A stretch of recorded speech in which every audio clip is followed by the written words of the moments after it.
Greetings,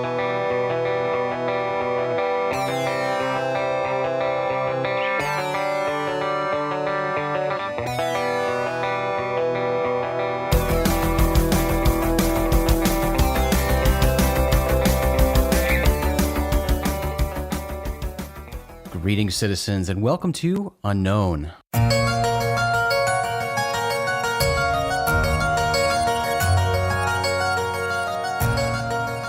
I'm Jason McClellan. I'm here with my friend and colleague Shane Hurd, and we're grateful to you for hanging out with us today. Shane, it's good to have you back on the show, buddy. How have you been? Awesome, and it's great to be here. And I just heard that you completed one more revolution around our sun. That's what that's the rumors, for sure. Well, happy birthday. Well, thank you, friend. I appreciate that. Now, I'm too young to be depressed by my birthdays yet. I know that's coming. I'm creeping dangerously close to 40. So I don't know how I'll feel when that rolls around, but I don't mind getting older. I think older is better. Yeah, and for me, 40 wasn't bad. 50 was the one that was a little hard to take, but Well, now you're just making things up because I know you're only a couple years older than I am. So. Oh no, nice of you to say, but well, we can roll with that. That can be our secret. Okay, let's do it. Well, so glad to have you here today. We're going to talk some UFOs, of course, because this is a UFO podcast, and I love talking UFOs with you, but. We've reached the end of 2018, and it sure has been an interesting year for the UFO community. There's been endless excitement, frustration, discussion, and speculation regarding recent and present-day government UFO studies. And Shane, you're someone who investigates UFOs, not for the government, but for MUFON, the largest civilian UFO investigation organization in the world. And when I say investigates UFOs, that's exactly what I mean. I mean conducting actual in-the-field investigations, and that's so cool. Now, I think more people have a general understanding of what's involved in ghost hunting because that's been portrayed on countless TV shows, but walk us through what it's like to conduct UFO investigations. What's a real life UFO investigation look like? Absolutely, love to tell you about it. It's interesting. When I first got into UFOs and kind of moved from consuming to wanting to participate, I did look for something that was, structured and kind of had a sense of purpose and direction. Mm-hmm. And, MUFON really kind of fit that bill for me. And, I wanted to make sure that I chose a lane that was good for me, but also that I could contribute. And so investigating UFOs, that just sounds cool. Yeah, right. And it really is cool. So, I'm really loving it and enjoying it a lot. But I'll say, the statistics that we hear, how, a certain percentage, is explainable by the more mundane or prosaic things. Mm-hmm. And then there's a smaller percentage that are true unknowns. And those are the ones that we, really get a kick out of and really focus on. But I'll say for MUFON, I get in the Phoenix chapter here, maybe 2 to 4 cases a month. And a lot of them do fall in the category of like lights in the sky, that kind of thing. Okay. And then a percentage of them, get a little more complex. Some of them even get pretty weird. And so from that standpoint, it's just fascinating. These are, real people, real things happening to them that they're, willing to go on the record and share. And so I really kind of hold that as quite a responsibility to do them a good service in handling their case well. And also the fact that, these become part of UFO history and it's recorded in the MUFON database, and there's I think somewhere in the neighborhood of 100,000 cases. And I just think that's so cool that, we actually can become a part of history, based on our experiences. So when it comes to a MUFON case and how you go about investigating it, there's certainly some, steps and procedures and processes that you go through on each and every case, but then other cases require that you kind of diverge down one path or another, because each case has, different kinds of evidence. You might have, just eyewitness testimony, or you may have that and photograph or video, or you may have multiple witness testimony.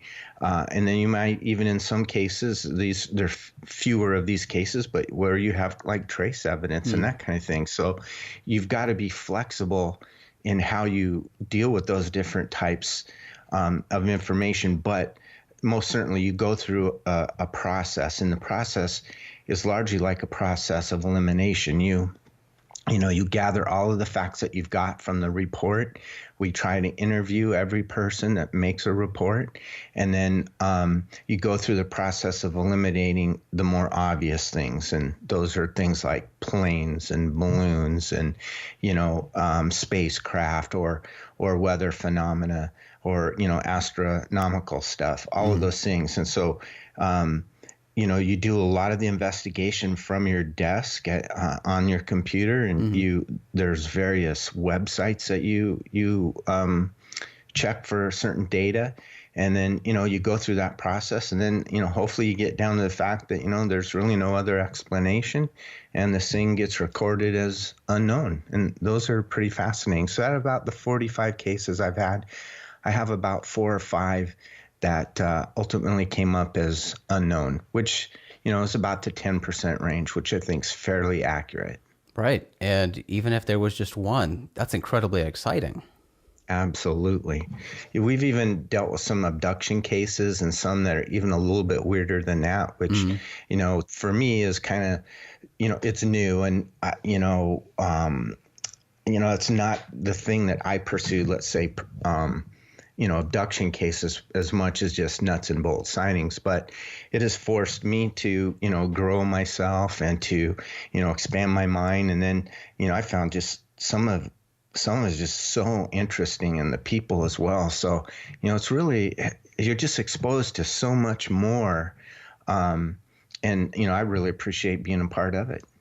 And I imagine that's one of the more challenging aspects is, something like the abduction phenomenon, something that, might not necessarily be your focus area or something that you spend much time in this larger UFO field focusing on. So when you have to deal with something like that, I imagine it's one of your more challenging issues to sort of deal with those, with the people making the claims, the allegations, and just keeping that open mind and truly listening to what they have to say. Yeah, and thankfully, MUFON has done a great job giving we, the investigators, information to work with and help us. So we have an investigation manual, and it has, chapters on that range from, handling materials to, abduction cases, and sort of the questions you would ask people, and just things like that. So I didn't feel left in the lurch with it. Definitely had good support and backup, but it did force me to think outside of my box, and I'm really grateful that I've done it, because it has helped me grow. That's awesome. Yeah, and I think from talking to you, I think you have a really commendable and sought after mindset approaching these topics, because I can't stress enough how important it is, and it seems like a no-brainer, but how important it is for an investigator looking into the unknown, to mysteries like UFOs and related topics, to be objective, to keep an open mind and not bring in your already established viewpoints, because we all, when it comes to UFOs, we all have our different personal beliefs, our own different views on various topics. And I think for being someone who is investigating this, you have to put all that aside and just let the evidence speak for itself. Yeah, absolutely. Like I said, I really feel a great responsibility to do it in as an unbiased way as possible. Right. And so everybody has biases, right? Because it's just the way we're humans. But, yeah, for humans, definitely. But you can set that aside. And so, like, I think of myself, in some areas I might be too skeptical, or maybe in some areas being too believing or whatever. Well, both of those are a bias, even though they're on the opposite sides of the scale. So, I try and just mentally go in with a complete neutral, clean slate and just look at the evidence as it is presented and, kind of go through the checklist of things. And, I don't formulate an opinion until the very end. And I've learned if you do that, what can happen is you can miss important information or details that maybe you dismiss because they didn't fit your bias, and yet they were relative. And so again, you could be doing someone quite a disservice by doing that. So it is a challenge, but to me, it's just the primary mindset to have is just be completely unbiased and as neutral as possible. That's a great mindset. I love it. So let me ask you this. For people who are interested in becoming UFO investigators for MUFON, what is the process like for that? How do people become MUFON investigators? Yeah, it's pretty straightforward. First of all, join MUFON. They have different packages. It's fairly inexpensive, $35 a year to maybe $75. I'm not quite sure up on the different levels, and it just as a member, you're entitled to a newsletter and some other things that kind of help you get with the program, kind of a thing. And then once you've done that, you can express your desire to be an investigator. Headquarters you can send them a message and they'll send you the information. But basically, you purchase a manual, which is $100. And that manual is something you'll carry with you the rest of your life, basically. And then you study that manual, and then you'll take a test, an exam online. It's open book. It's a couple hours. And then once you complete and successfully pass that, you also have to pass a background check, and you have to coordinate with your local state chapter. And this really is the state director is the person who will kind of manage you and get you up and going. So again, you have support, and it's coordinated effort. And then once you've done that and you get your identification and you passed your background check and everything is set that way, then what the local chapter will do is pair you with a mentor, another experienced investigator. And then they'll send you out on cases, maybe, 6, 8 months, or, it just depends on your, the volume and your development and all those things. But you will co-investigate with an experienced person until they feel like you're up and running on your own, and then they'll start assigning you cases on your own. So in my case, I've been doing it about 2 years. In about 3 or 4 months, maybe, 4 to 6 cases, and then they went ahead and turned me loose. And then even though you're turned loose, like I say, and assigned cases, you're never alone.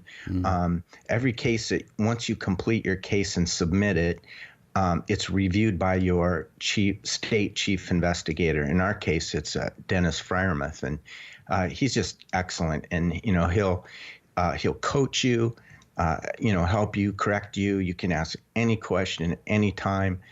Very supportive, and as well as Jim Mann and Stacy Wright, our director and assistant director, and then just other investigators that you get familiar with, and you kind of bounce things off each other. And it's just really it's a great environment.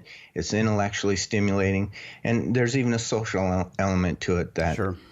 You have a good camaraderie and all of that within our chapter. So, I highly recommend it. If you're interested, just do it. That's what I did. That collaborative spirit and the sort of mentorship and the shadowing ability sounds really cool and really useful to be able to gain that experience from other people who have been doing it. MUFON also does boot camp, don't they, to provide training for investigators? Yeah, this year we had it here in Phoenix. It was a 3-day event. Each day had a half day of classroom, and then the second half of the day was in the field investigation techniques, like processing a site, kind of a forensic way. And then we had like a sky view watch out in the Superstition Mountains. Nice. Those nights after. And again, that was just an awesome experience because you get to collaborate with people from all over the country and the world. Actually, we had people from all over.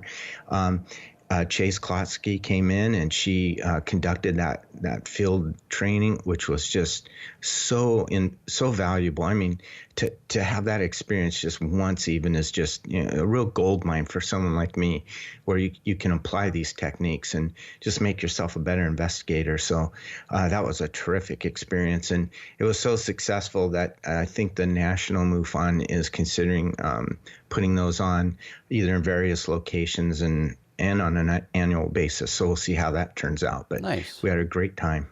That's awesome. All right. So you've sort of walked us through, an overview of what it's like to investigate UFOs or how MUFON does it. So, like I mentioned, we've been hearing a lot about government UFO studies. So opinion time. I'm going to ask you your personal opinion. How do you think government UFO studies differ from something like MUFON UFO investigations? Yeah, so I think the first thing I would have to say is that we're definitely structured in a way to move a report from just a raw report to a disposition. So let's say, for example, we get a case and it's a sighting of a craft. Let's say it's a daylight sighting of a craft, and the person got a photograph of it and they submit that report. So then we go through the process of, date, time, location, what were the weather conditions? And I mean, very detailed. What was the temperature? What was the wind direction, the speed? What was the barometer? I mean, you just go through all of these factors. And then other factors like when you do know the date, time, location, you can use software that tells you where the planets are and the stars are and everything at that exact moment. You can even recreate it digitally and make a little video of it. You make good use of Google Earth, for example. And so then you kind of nail down that data, and then you have a conversation, certainly an interview with the person, and you try and get as much detail as possible. While the report is fairly detailed, certainly having a conversation teases out a lot more stuff. So that's a really important part of the process. And then, I'll do things like I call the local military base, the police departments, the news channels, look at, local news, national news, look for other reports, check NewFork, API, these other reporting organizations to see if anyone else made a report. And if they did, then you could contact that person and that witness, and then you can corroborate, and build strength of the case and that sort of thing. So it's a fairly involved process. It takes for the more simple one, it might take 2 to 4, 6 hours of research. For a more complex one, it could take you, 20 hours or more of research. And that's even just kind of desk time. And then if you have a case that justifies, a visit, then you go out and you do that and you conduct the visit. And so, there's a pretty good investment in time and effort and some money, but it's manageable.